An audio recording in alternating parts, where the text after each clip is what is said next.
Повторниот предлог за меѓуопштинска соработка со Струмица ги крена страстите на кочанските советници. Дофрлување меѓусебни навреди е причината за вчерашниот инцидент кој финишира со шише во глава направничка од општината. На социјалните платформи се огласи советникот Аки Акиовка да се извини на повредената службеничка. Немањето емпатија со родителите на загинатите деца, како и самосвест и доблест за признавање, а не префрлање вина за трагедијата, повторно заради истата цел да се зачува политичкиот рейтинг пред локалните избори на ВМРО и голема срамота. Чашата беше прелеана од советникот Алексов, кој што го испровоцира целиот настан својствено за него. Направничката од општина Кочани јавно и се извинувам за ненамерно нанесената повреда. Веде градоначалникот на Кочани Венко Крстевски синоќа во 24 анализа изјави дека општинскиот совет во Кочани е цивилизацијски пораз. Според него советникот Акиов треба правно да одговара за нападот врз советничката. Овој совет сведоци се сите кочанчини дека е цивилизацијски пораз за нашиот град. Посебно во делот на советниците на ВМРО ДПМН кои што немаат ниту предлози, ниту идеи, ниту проекти.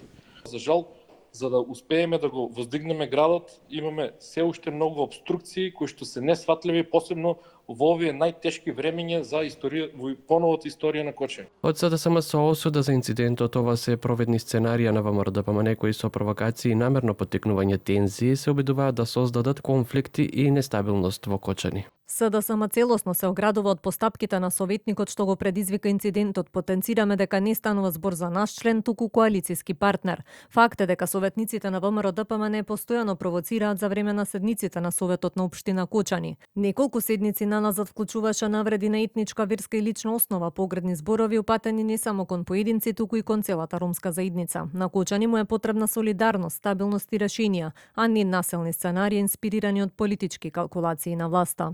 Од ВМРО ДПМН велат дека СДСМ влегува во сериозно смислено сценарио за дестабилизација во Кочани со цел спас на Венко Филипче кој има очајно низок рейтинг и на кому му се заканува дебакл на локалните избори.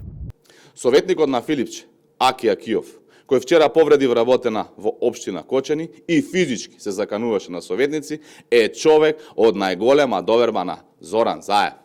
Ова ли е иднината која ја нуди Венко Филипче? Тепање и страф. Ова е добро позната тактика на Заев, која сега ја применува Филипче, а тоа е внесување на страф и паника кај народот од локални тепачи, кои се закануваат и сеат страф. Утре во Кочани по 10 пат семејствата и блиските на починатите и повредените во пожарот ќе маршираат во 18:05 по добро познатата маршрута од градски парк покрај трговскиот центар, општинската зграда пред полицијата и завршува пред основниот суд.